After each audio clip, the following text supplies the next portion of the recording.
I'm wondering what I'm going to do with my life. As I walk, I yo-yo, I wonder some more.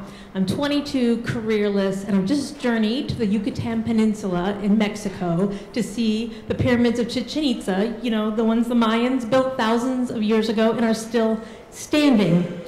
And I'm walking through this outdoor marketplace next door, just trying to figure out what my personal pyramids could be. And I'm yo-yoing, you know, to help me think better. And suddenly there's a tap on my shoulder, and I turn to see this young man, one of the market vendors I'd just passed, and he asks, "¿Qué es eso?" pointing to the yo-yo. I said, "Oh, a yo-yo." And I put the loop over his finger, and then stand back in awe. As he whips it around the world, he walks the dog, even rocks the cradle. I'm laughing, I start to walk away and say, "You keep it, you're better at that than I am." And he says, "Wait, I am my tacho, and before I can accept your kind gift, you must agree to come to my home for dinner." And I think, that sounds fair. So I wait while he locks up his silver shop, and then I walk the 3 miles with him to his Mayan village. And I don't want to offend my champion of free dinner, but I do admit, I didn't think there were still Mayan villages in existence. And he says, "Oh, sure, we're small but self-sufficient. We keep to the old customs," speaking mostly in Maya. I say, "I see," though I don't. And keeping to the old custom sounds ominous to me. I want to ask, are you still sacrificing virgins? Not that I have anything to worry about on the virgin front after 3 years of college, but it freaks me out a little. And he's just going on about his village as we're walking, telling me about all the villagers by their careers. You know, there's the butcher, the teacher, all the different kinds of farmers, and the village vet who doubles as the village doctor. Yikes. I'm wondering how he's going to introduce me since I'm jobless, but it's not a problem. He just says, "Mama, I have brought a wonderful guest for dinner." And she envelops me in one of those super big mama bear hugs. And as I'm trying to breathe, she says, "I'll set the table for 6. And we have the most delicious dinner, wonderful conversation with Aitacho's parents, his 2 sisters. And as it's coming to a close, Aitacho cops his plea with his parents, "Mom and Dad, can we keep her?" And they agree. And I find myself with my very own hammock. And it is the first night in that hammock as I sleep that their farm sow is giving birth to 14 healthy piglets, the largest litter ever, and all 18 of the hen's eggs hatch within an hour of the piglets being born. And word spreads fast in this small village, and by the next morning, there's a villager at the door who would like me to lay my hands on his goat's belly.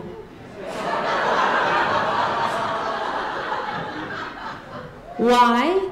The older sister Martanya explains that it's just a Mayan custom for good luck, so I do it, but I'm still confused, and when the door closed, I asked her, "So this is a normal Mayan thing?" And she says, "Oh, don't worry about that. Come here, my sister and I want to learn more about you." And they start in with the questions. "So is it true that you traveled here alone, without an escort?" And the other one says, "And you are not married?" And I say, "Yes, I came alone, and I'm unmarried. I mean, I'm only 22. And they're like, 22 and not married. And then they say, "Well, at least you still might have a chance with our brother, because he seems to like you, the first girl he's ever brought home." And I say, "Oh, no, that was just a yo-yo swap thing. That's nothing romantic." And they say, "Well, because you walked with him alone and unescorted, you are officially courting." And I'm shocked to learn this, and they go on to explain that normally he would have already presented his intentions to my parents, but since my parents aren't here, it's forgiven. And by the way, don't worry, because he's not concerned about the fact that you're beyond the marrying age. What is the marrying age? And they say Mayan women marry between 14 and 16. Our mother married at 14 because she was dying to get out of the house. And apparently, if you're unmarried, you're not supposed to walk unescorted, because the theory is that such a temptation would make men just jump out of the bushes and rape and attack you. And they say, is it the same in your country? No, not even a little. And after I tell them all about my wonderful country, they demand, so you have your own car, you go wherever you want, you live alone? Why would you ever want to get married?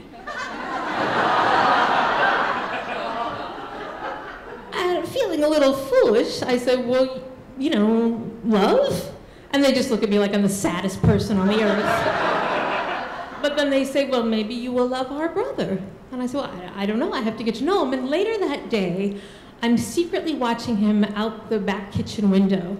And Itacho is there in like a Disney scene. All the animals are around him, like the sheep, the pigs, the chickens, the dogs. Even this old milking cow appears to be nuzzling the back of his neck. And I hear right behind me, he has quite a way with the animals, no? It's his mother. Yes, I say, and she says, he is the first in 3 generations in our village to be an animal whisperer. And she explains that the animals all go to him. They sense something in him that we do not. And I'm intrigued. I want to know what the animals sense, and am I not an animal too? And then I feel it. I have to fight the urge to go to him right then, and I just watch, and I see how his hands stroke the animals so softly, and I start to wonder what those hands would feel like on me. And meanwhile, over the next week, the villagers are still coming every morning with different animals asking me to lay my hands on their bellies. I still don't know what's going on until the 7th morning, when one of them in Spanish allows as how he believes me to be a Mayan fertility goddess. Clearly it's a mistake, but I can't talk him out of it, or any of the villagers out of it, so I kind of go along. It seems like only fair because they're letting me stay in their house for free. So I continue these Mayan fertility goddess services on a lark. And I fill in the rest of my day working in the silver shop alongside Itacho. And so we're spending tons of time together, right? But never once does he give me any indicator of romance. And we talk about everything except for us, or if there is an us, you know. And one day, he says, as we're heading out to the silver shop, maybe you should bring a bathing suit just in case. I bring it, not asking any more questions. And when we come home from the silver shop, we stop by the only hotel in the village, which is run by his friend Chango. Chango meets us at the front and says, the guests are all at dinner. You have the pool for 1 hour to yourselves. Enjoy, amigo. So, I mean, this pool is beautiful, lit up by all the setting sun colors, and we dive in, and we're turning flips, and we chase each other, and as we're swimming alongside each other along the bottom of the pool, I'm thinking, we're just friends, that's okay. And then when I come up for air, he's already there, one hand on the back wall, he reaches his other hand out to me, pulls me in close, and all of a sudden, there I am, chest to chest, face to face against the pool wall, and he says, you act as if you don't know it, but you carry with you a piece of my heart, my brain, my very soul, wherever you go. And I'm about to say, what? Because it's so out of nowhere when he kisses me, and it's as if a current is going through me, and I start to have this irrational thought that we could electrocute ourselves with this current in the water. But I don't care, it's so good, and then he stops, and he says, I'm sorry, we have to go now, amor de mi vida, love of my life. And I follow him out of the pool, still in a daze, and when we walk home, he holds my hand. And at dinner that night, his mother turns to me and says, will your family come to the wedding? And I say, what wedding? And she says, well, yours and Itacho's, of course. Oh my God, she knows. She knows what happened in that pool. She's got spies everywhere. I try to stay calm. I say, we haven't really talked about that distant possibility yet. She says nothing more. And things go on like normal, with me working as a fertility goddess by morning, silver shop by day. And the only 2 things that are different is that when he walks with me, he holds my hand, and he finds these little stolen moments every now and then to pull me to him and kiss me and then let me go. that in-close kiss is his only move, apparently. But it's enough because it's so thrilling and dangerous. And then, once I'd been there a little over 6 months, I get a note from him. Secret note like you'd pass in high school. And it says, "Meet me on the rooftop tonight at midnight." Yeah, right? So I go, and I mean, midnight cannot come soon enough. I get up there, he's already there. He again pulls me in his embrace. He says, "Thank you, I couldn't wait any longer." But then he does the same kiss as always and lets me go, and I'm thinking, oh, okay, I guess this is it, and it's not gonna go any further. Maybe that's for the best. But then he starts to kiss me in the back of my neck.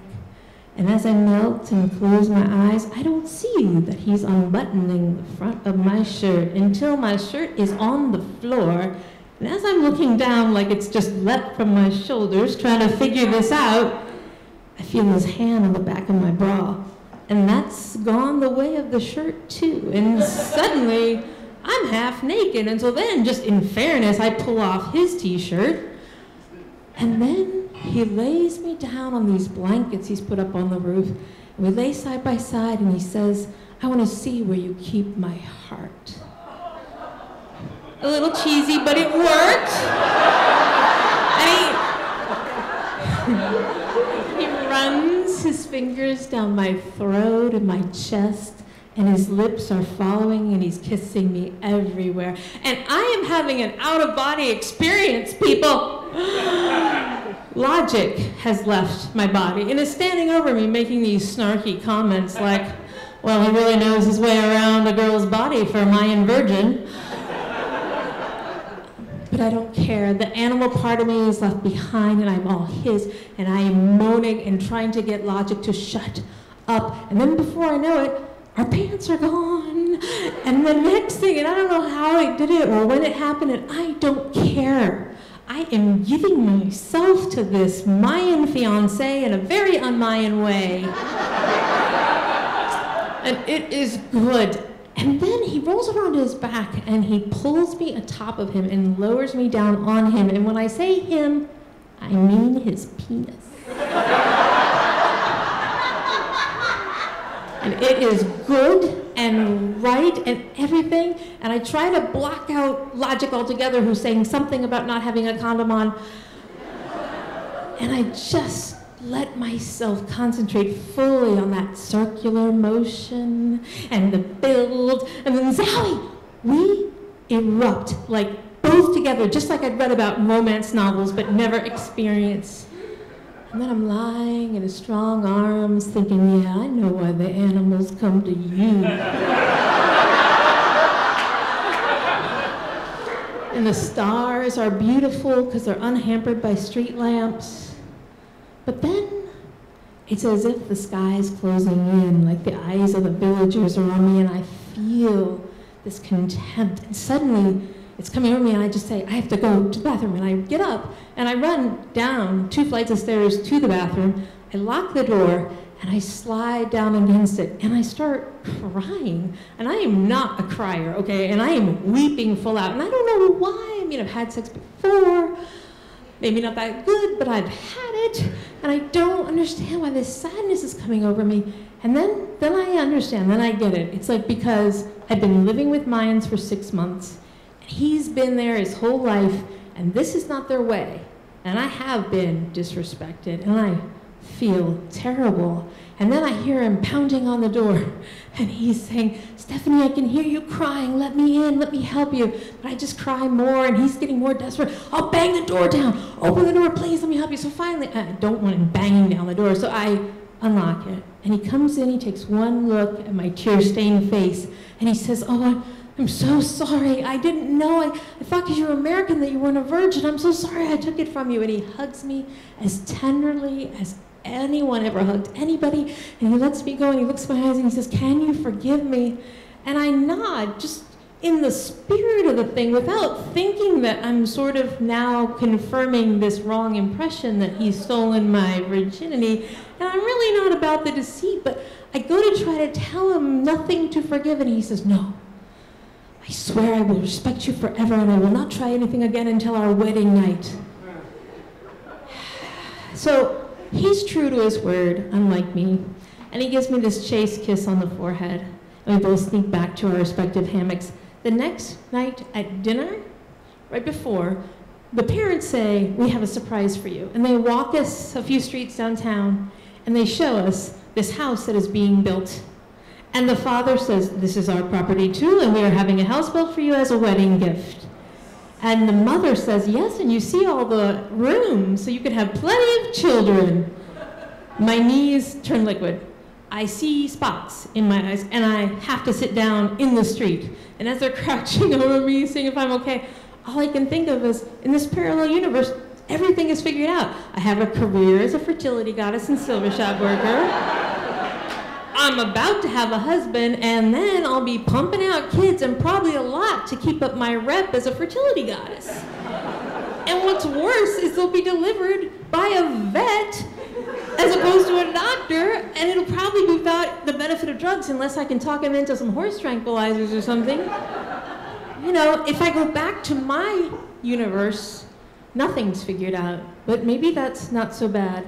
And if any of you have ever been at a party with somebody who suddenly decides they're not having a good time and they do one of these, oh wow, look at the time, gotta run. Well, that's how I got out of Mexico. I basically said, oh, look at that visa expiration date. Sorry, gotta run. But I'll be back in a jiff once it's cleared up. And it was BS, because at the time, any American, as long as you want to stay in Mexico, you can stay in Mexico, especially if you're bringing those gringo dollars. It may be different now, but then it didn't matter. So it was bullshit. I hope they didn't know it. But and I left really abruptly. It was actually 2 days after the sex, 1 day after the new home view. And I had the entire family at the bus stop to see me off, and half the village, really. And everyone was saying their goodbyes, and Itacho was the last goodbye. And when he hugged me, he whispered, you're not coming back, are you? And I couldn't lie. I said, no, I'm sorry. And then I said for the first time, I love you, but if I stayed in this world, it would be just for you, and I've got to go back to my own world. But maybe you'll come to Maryland? I said, no, I don't think I could leave my world behind either. And he pulled me in close, gave me a kiss, and let me go. And like a yo-yo with a string break, I went flying off and never looked back.